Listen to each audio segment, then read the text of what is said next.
नमस्कार, आप देखना शुरू कर चुके हैं वेस्ट लाइव।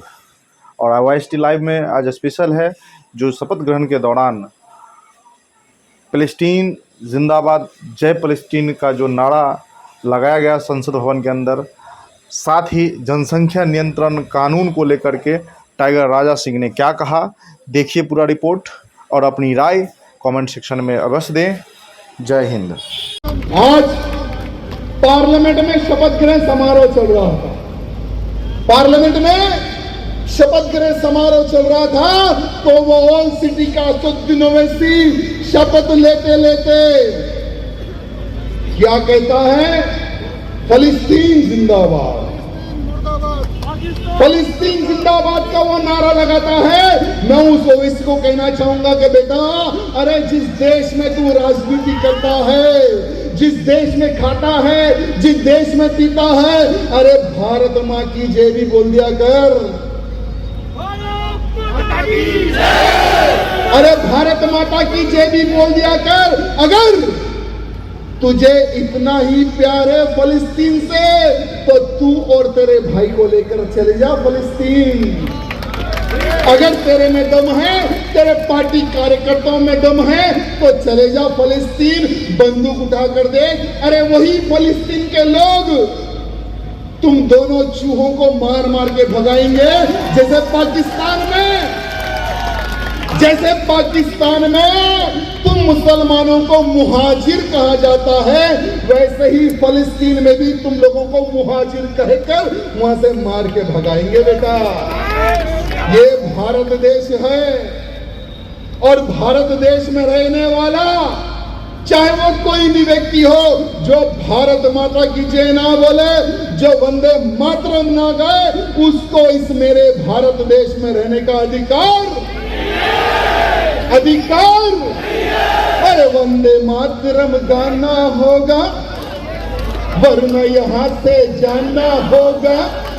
अरे नहीं गए तो जबरन तुझे भगा देंगे, हम तुझको तेरी औकात बता देंगे। बोलो भारत माता की, भारत माता की जय श्री राम, जय श्री राम। मोदी जी, डरने का नहीं, जैसे आप पहले थे वैसे आप भी होना चाहिए। जो डिसीजन आप पहले लेते थे वो डिसीजन आज भी आपको लेने की आवश्यकता है। जनसंख्या नियंत्रण पे भी कानून बनना चाहिए मेरे मित्रों। अरे जनसंख्या नियंत्रण कानून क्यों? क्योंकि आज पंक्चर बनाने वाला 10 बच्चे पैदा कर रहा है। अरे आज ऑटो चलाने वाला 10 बच्चे पैदा कर रहा है।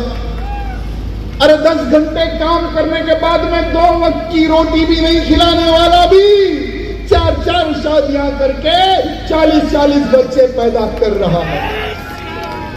तो हमारे इस भारत में जनसंख्या नियंत्रण कानून लागू होना चाहिए, नहीं होना चाहिए?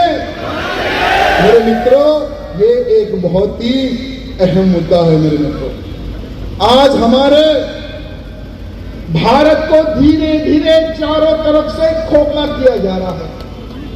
अरे जब 1947 में हमारा जब भारत देश आजाद हुआ मेरे मित्रों, तो हमारे देश की जनसंख्या लगभग यानी 37 करोड़ थी, जिसमें मुसलमानों की संख्या सिर्फ 2 करोड़ थी मेरे मित्रों 1947 में, और बाकी 35 करोड़ जिसमें हिंदू, सिख, ईसाई सभी मिलाकर थे मेरे मित्रों।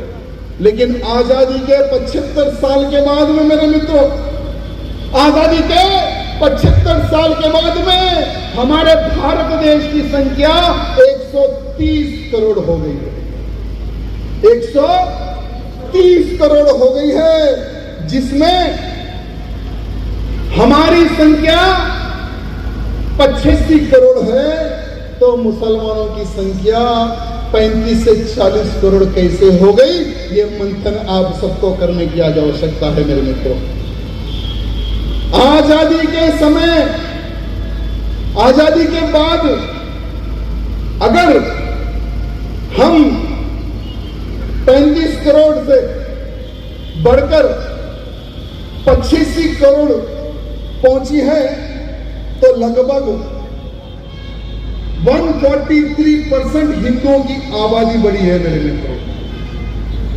चौंकाने वाली बात यहां है, आजादी के समय जो मुसलमानों की 2 करोड़ की जो संख्या थी, 1650% आज तक बढ़ गई है।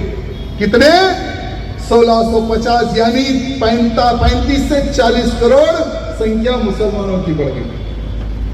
अगर ऐसे ही संख्या बढ़ते गई मेरे मित्रों, तो आने वाले समय में इनके पार्षदों की संख्या बढ़ गई, इनके पार्षदों की संख्या हर राज्य में बढ़ेगी, इनके विधायकों की संख्या हर राज्य में बढ़ेगी।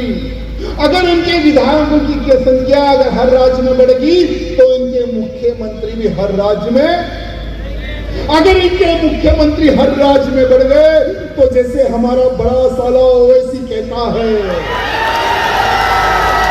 हमारा बड़ा साला ओवैसी कहता है कि आने वाले समय में एक मुसलमान प्रधानमंत्री होगा।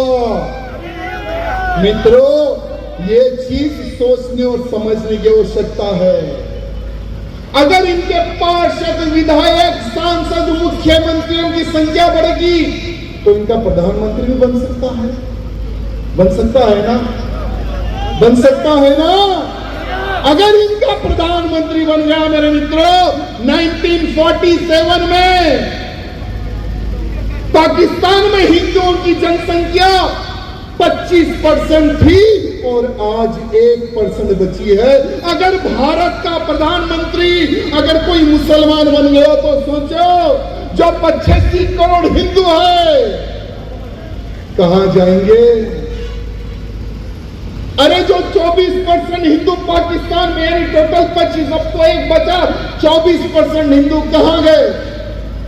उन हिंदुओं का धर्मांतरण किया गया, उन हिंदुओं को मार दिया गया, बहनों के साथ बलात्कार किया गया।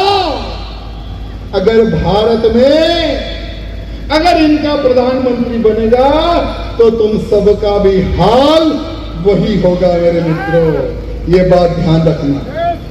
तो इसलिए हम बार बार डिमांड करते हैं, बार बार निवेदन करते हैं कि हमें जागने की आवश्यकता है, हमें समझने की आवश्यकता है, संगठित होने की आवश्यकता है।